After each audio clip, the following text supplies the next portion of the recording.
Essa pílula é um oferecimento Caoa Sherry. O presidente da República, Jair Bolsonaro, afirmou nesta quinta-feira sobre a pandemia que é preciso enfrentar o problema de peito aberto. Bolsonaro voltou a apelar para que governadores e prefeitos não adotem medidas restritivas para conter a crise sanitária. O presidente citou também a Bíblia e pediu não temas. Tem aqui, com toda certeza, mais de uma dezena de produtores rurais. Vocês não ficaram em casa, não se acovardaram. Nós temos que enfrentar os nossos problemas. Chega de frescura e de mimimi. Vamos ficar chorando até quando? Temos que enfrentar os problemas, respeitar, obviamente, os mais idosos, aqueles que têm doenças, comorbidades. Mas onde vai parar o Brasil se nós pararmos? A própria Bíblia diz que em 365 citações, ela diz: não temas. Eu sou católico, acredito em Deus, respeitamos as religiões, mas se ficarmos em casa o tempo todo e dizer que a economia a gente vai ver depois, uma parte já estamos vendo agora o que foi essa política. Qual o futuro do Brasil? O efeito colateral do tratamento errado do Covid, que eu venho falando há um ano, é muito mais danoso que o próprio vírus. Sempre disse, vamos cuidar da questão do vírus e do desemprego. São dois problemas que temos que tratar com a mesma responsabilidade e de forma simultânea. Lamentamos qualquer morte no Brasil. O presidente também criticou parte da imprensa. Que imprensa é essa que nós temos no Brasil que deturpa tudo?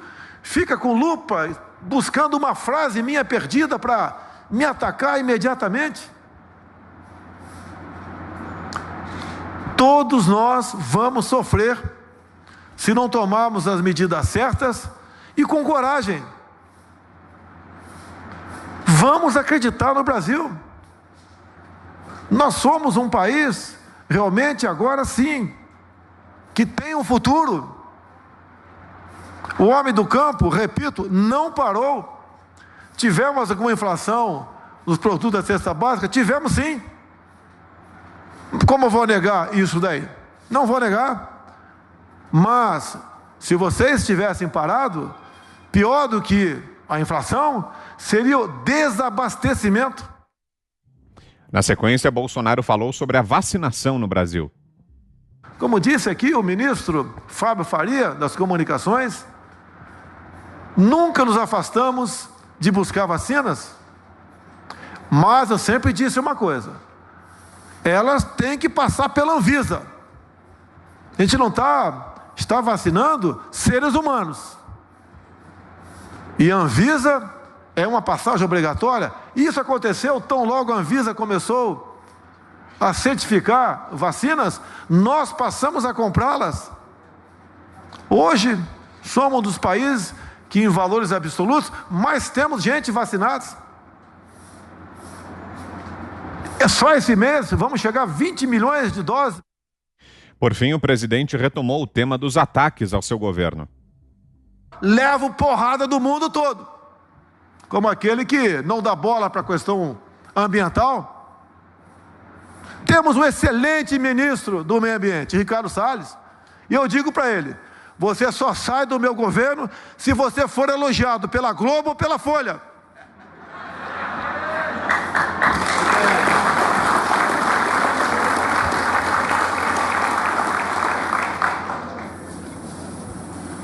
Que imprensa é essa nossa, que transformou-se num partideco político de esquerda?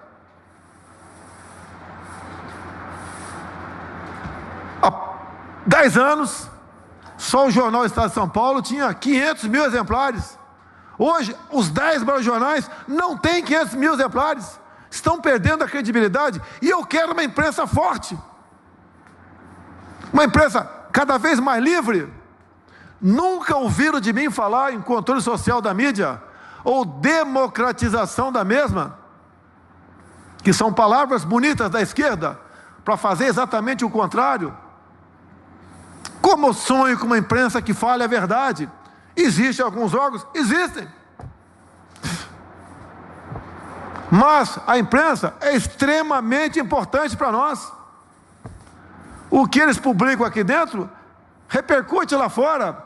O pessoal acha que nós somos aqui ainda seres pré-históricos. Não enxergam muitas vezes o nosso desenvolvimento. Quando eu converso com deputados da bancada ruralista, eles me dizem que bom seria se a Europa adotasse o nosso Código Florestal para aplicar em seus países. Só crítica. Não tem uma palavra boa. Então, o presidente Jair Bolsonaro, começa com você, José Maria Trindade, sua avaliação sobre as declarações, Pois é, uma fala tensa, né? Num determinado momento, o presidente chegou a dizer que os que cobram vacina dele só se ele comprar na casa da mãe de quem pede vacina. Essa fala do presidente aí sobre a infestação da pandemia da Covid-19, do novo coronavírus, ela é entendida aquela história bíblica do Senhor que estava, durante uma enchente, abrigado no teto da casa e a água subindo. E aí foram salvá-lo, levaram uma boia e ele disse, não, eu não quero porque o Senhor, meu Deus, vai me salvar. Aí depois mandaram mais um barco para tirá-lo do teto da casa e a água subindo. E ele, não, obrigado, o Senhor, meu Deus, vai me salvar. Aí depois a água subindo, já ocupando o teto da casa, não tem jeito. Mandaram um helicóptero e ele se recusou. Não, o Senhor, meu Deus, vai me salvar. E a água subiu e ele morreu. Chegando lá no céu, mas o Senhor me abandonou e recebeu como resposta, não, eu mandei uma boia, mandei um barco e mandei um helicóptero. E você se recusou. Então, o que o presidente diz é exatamente isso. Às vezes, Deus dá, vamos dizer, dá um caminho para você trilhar que ele sabe o destino. O presidente Jair Bolsonaro está sendo, pelo menos, coerente do início ao fim. Eu me lembro da conversa dele com Mandetta, aquele ministro do início da pandemia, que o Mandetta dizia, presidente, nós vamos atravessar um desfiladeiro. Temos que ir de mãos dadas e os corpos vão cair em menor quantidade. Lá já se sabia que morreriam. E o presidente, já que temos que atravessar esse desfiladeiro, vamos atravessar o desfiladeiro com honra, de cabeça erguida, e chegaremos no final. E aí o que acontece? No Brasil, a curva de infectados e de mortes foi uma curva constante. Não teve aquele pico que teve em outros países. Só que essa curva está subindo muito. Está chegando a um ponto em que se criou, através exatamente dessas manchetes que o presidente citou aí, se criou uma situação de que estamos abandonados, de que o presidente é um omisso. Na verdade, no terceiro andar, que é o andar nobre do Palácio do Planalto, funciona um escritório especializado em avaliar ponto a ponto do que está acontecendo em todo o país, sobre estoques, sobre infestação, sobre tudo, mortes e tudo. O presidente é informado e adota medidas. Só que o Supremo Tribunal Federal definiu que os governadores e os prefeitos que são os responsáveis pela prática ali de gerir os estados e os municípios. Coube ao governo federal o envio de medicamentos, o envio de insumos hospitalares, material de proteção, e isso está acontecendo, e também verbas. O presidente mandou 60 bilhões de reais para os estados na recomposição de eventuais perdas que aconteceriam com a Covid. E em alguns estados as perdas nem foram na mesma proporção, ou seja, os estados receberam mais do que se não houvesse a Covid. Então essa situação, a gente vê aí um presidente irritado, reagindo, porque não tem sangue de barata, reagindo a ataques de todos os lados, dizendo que ele é omisso, de que o país está abandonado, e isso realmente não é verdade. Agora, esse enfrentamento, ninguém aqui está acostumado com esse enfrentamento tão claro das coisas, porque na política se faz ajeitos e põem panos quentes e, por que não dizer, são hipócritas. E é isso que está acontecendo. Quem não lamenta 260 mortes, 1.000 mortes em virtude da Covid-19? Todos lamentamos. Toda morte, como diz o presidente, é lamentável e é muito triste. Não só as mortes pela Covid, mas todas as mortes. Morremos um pouco quando um dos nossos semelhantes morre. Então, esse é o clima aqui e é essa condição que leva o presidente a ficar irritado, como vocês ouviram. Bom, e antes de seguirmos nosso giro aqui com o comentário do Augusto, te convido a participar da nossa enquete desta quinta-feira, que é a seguinte: o presidente Jair Bolsonaro é ou não responsável pela falta de leitos hospitalares em todo o país? A nossa pergunta já está no ar, lá no portal da Jovem Pan, é o www.jovempan.com.br. Sim ou não são as opções de resposta. Sim, você considera que o presidente é responsável pela falta de leitos ou não? Não é responsável. Daqui a pouquinho, no final do programa, o resultado da enquete desta quinta-feira. Augusto Nunes. Esclarecimento sobre uma fake news, né, eles diriam, difundida pelos zumbis, que se dizem esquerdistas aí, que zanzam pelas redes sociais. Ontem eu disse que o discurso do governador João Dória, que atribui a culpa pelas mortes ou pelo que há de tragédia na pandemia o presidente Bolsonaro, transforma o presidente Bolsonaro num líder de tal forma carismático que tudo o que ele faz é seguido pelo povo, tudo que ele diz, tudo que ele pensa, seguido por uma quantidade de pessoas suficiente para impedir que deem certo os esforços dos governadores. Se isso fosse verdadeiro, o Bolsonaro seria um político imbatível. Foi isso. Quem tem transformado o presidente Bolsonaro no mais carismático dos políticos e no único imbatível do país são os governadores que encampam o discurso do João Dória. Eu não disse, aí saiu em meu nome. Augusto Nunes disse que Bolsonaro é tão carismático que se torna imbatível. Não, em primeiro lugar, eu já tenho suficiente experiência para não afirmar que alguém é imbatível. As minhas previsões já foram desmentidas pelos fatos aí várias vezes. Então não diria isso até por não ser idiota, como quem tenta fazer esse tipo de confusão. Segundo, eu também não sou jurado de carisma. Eu trato todos os políticos com naturalidade. Acho que todos os políticos, de modo geral, têm defeitos e virtudes, uns mais, outros menos. Acho que todos os políticos são humanos, né? Não vejo nenhum super-homem em ninguém.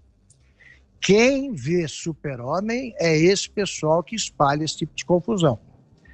Para a seita dos devotos aí da missa negra, e que tem no Lula o único Deus, um corrupto lavador de dinheiro é o Deus dessa seita, e tratado como tal. Ele que é considerado tão carismático que não perderia nenhuma eleição, mesmo tendo sido derrotado no primeiro turno 2 vezes pelo Fernando Henrique Cardoso, e seja hoje um político que não tem voto suficiente para ser senador, como aconteceu com a Dilma Rousseff. Então só queria esclarecer essa bobagem, né, difundida pela Cracolândia da internet, como bem definiu a minha querida Ana Paula, repor as coisas no devido lugar.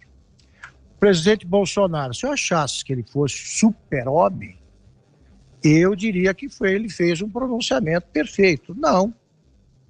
Eu acho, por exemplo, que ele deveria se expressar de outra forma e tal, mas o que ele disse, na maior parte, é verdade. E o que eu faço aqui é reconhecer erros e acertos.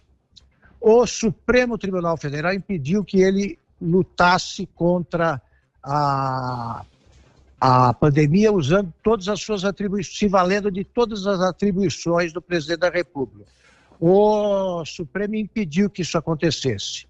Entregou o comando do combate a estratégia e execução do combate ao coronavírus aos governadores e prefeitos, que receberam um dinheiro imenso. Choveu dinheiro em prefeitura, governo estadual, e agora eles querem que o Bolsonaro cuide do combate, que ele assuma a coordenação total. Essa não dá. Primeiro, eles precisam prestar contas dos gastos. E eles é que precisam explicar por que não há leitos de UTI em número suficiente. Problema deles. Eles desativaram os hospitais de emergência. Eles não usaram o dinheiro que lhes chegou, além do que já recebem normalmente, para a compra de leitos de UTI. Eles traçaram a estratégia e a executaram, repito, desde o começo. Não deu certo, agora eles querem entregar ao presidente da República, depois de terem acusado o presidente da República de genocida, porque ele tem pouco apreço pelo uso de máscara, tá? E não trata a pandemia como quem está em pânico, como fazem tantos governantes. As vacinas estão em falta no mundo inteiro porque os laboratórios não estão atendendo a demanda. Todos os países têm tido problemas. E o governo federal, tem comprado vacinas em número suficiente para que a fila ande. As filas gigantescas se formam por incompetência dos encarregados de distribuir, de aplicar a vacina, que são os governos estaduais e as prefeituras. A imprensa, é verdade, eram 500 mil os exemplares do Estadão em 1990. Agora são 500 mil. 500 mil é a soma, é o resultado da soma de todos os 10 maiores jornais.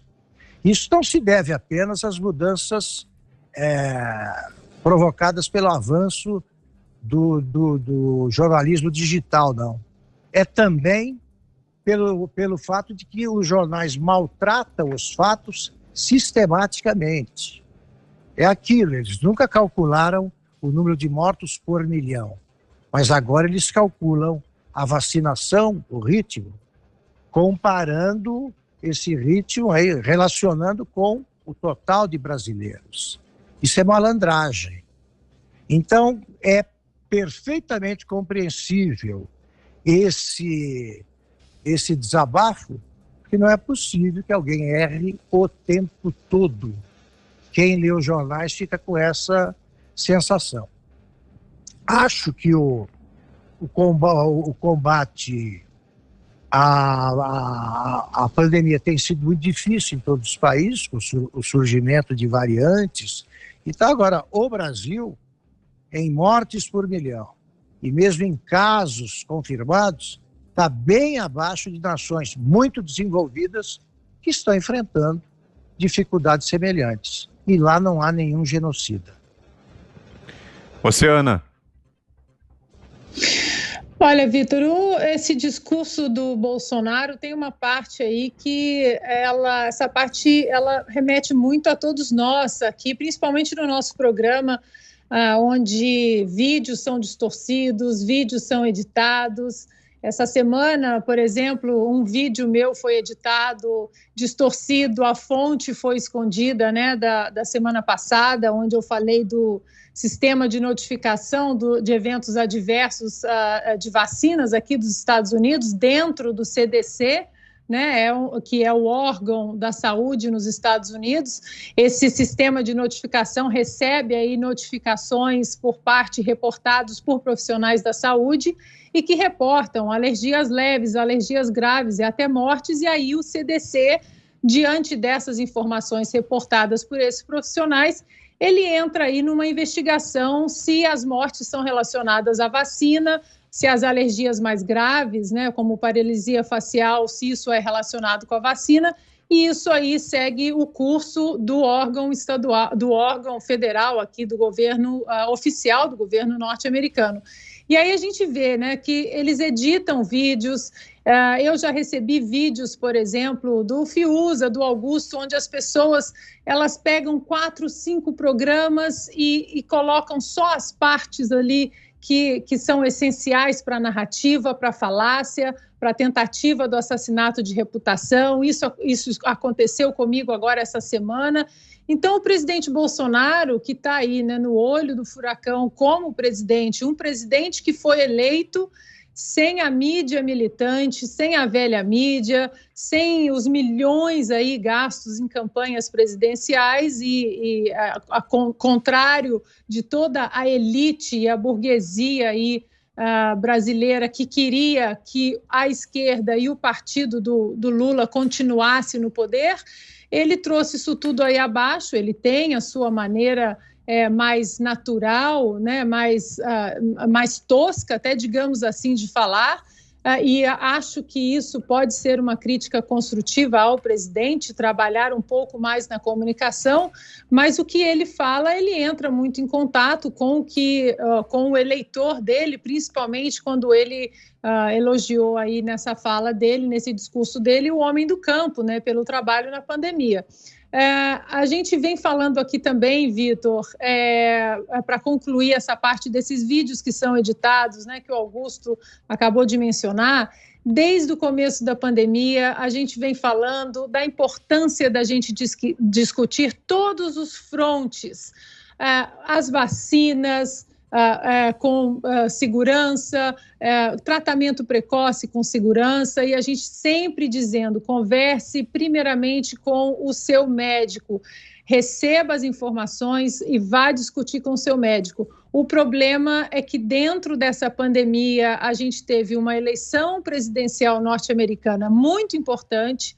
A pandemia foi utilizada para a politização dessa para fins políticos, e aí a gente viu que o Donald Trump, provavelmente sem a pandemia, ele teria sido reeleito, já que em janeiro de 2020 a economia americana estava aí voando com números históricos, né, números positivos históricos, e agora parece que o mesmo curso ruma para até 2022, quando nós teremos a nossa eleição presidencial no Brasil. Então a gente vê que a gente traz o debate intelectualmente honesto, a gente defende absolutamente tudo aqui. A gente não defende o lockdown severo, como a abertura total da economia, como o uso de máscaras ou não uso de máscaras. Numa pandemia histórica, tudo é muito importante, Vitor.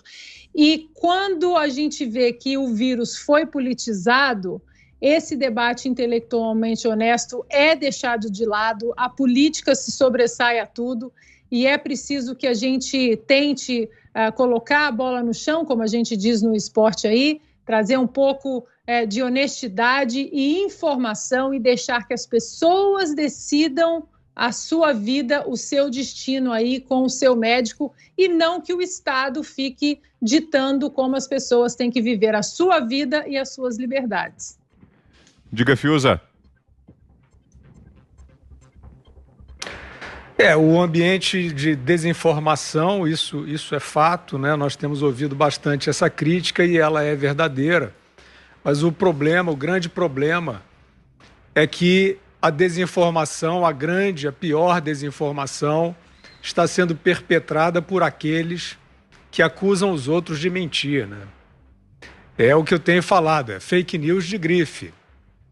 Trazem uma hipótese, uma premissa, como fizeram agora com a Ana Paula, editam algo que foi dito, e mesmo se não editassem, eles não precisam nem editar, eles interpretam e saem dizendo que é mentira, saem dizendo que é fake news, saem acusando a pessoa de ser antivacina, portanto de negacionista, portanto de colocar vidas em risco.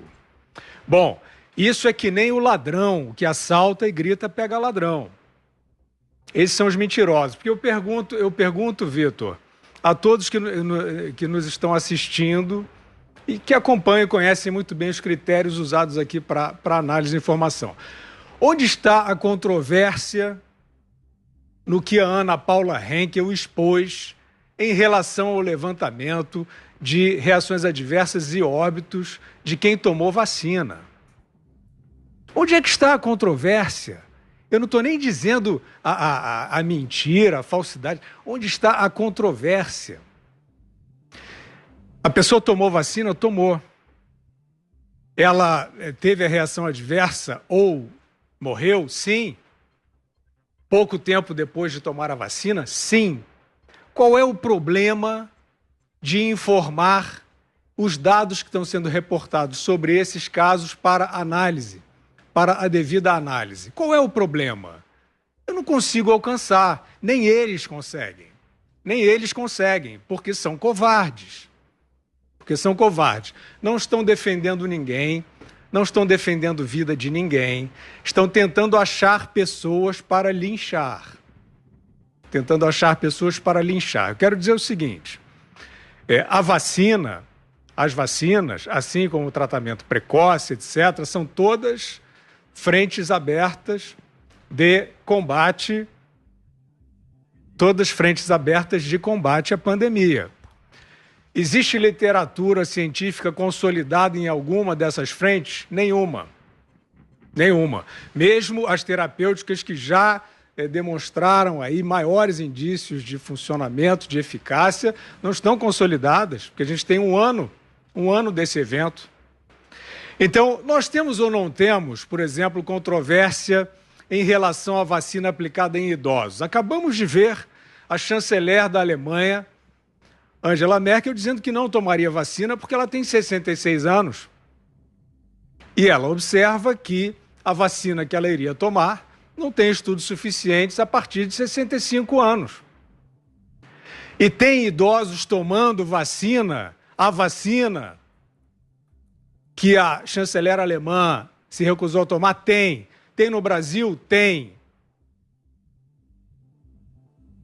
E qual é o problema, qual é o pecado de se examinar nas pessoas que tiveram reações, tiveram alergias, tiveram problemas de saúde, ou das pessoas que vieram a morrer? Qual é o problema desses dados serem entregues ao setor de saúde para que possa se iniciar uma análise? É disso que a Ana Paula está falando. Onde é que está o pecado?